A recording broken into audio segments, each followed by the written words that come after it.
മക്കളെന്ന് പറഞ്ഞാൽ എൻ്റെ തന്ത്രയൊന്നും ഇല്ലാണോ? ഇവിടെ മക്കളെന്ന് പറഞ്ഞാൽ നമുക്ക് ദൈവം തരുന്നതാണ്. തനിക്ക് ദൈവം തന്നായിരിക്കും. ഞാൻ എൻ്റെ പിള്ളേരെ കഷ്ടപ്പെട്ടുണ്ടാക്കിയ.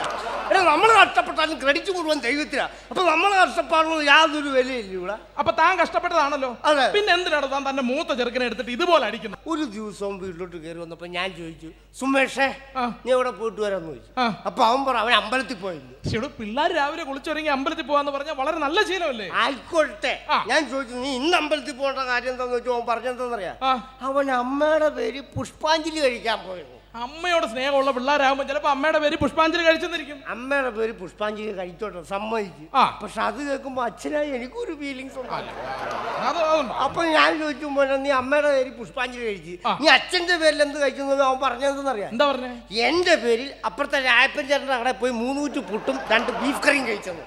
കാലവരി നിലത്തടിക്കണ്ടവനെ. അവൻ എനിക്ക് ചെലവുണ്ടാക്കിയിട്ട് വന്നിരിക്കുക.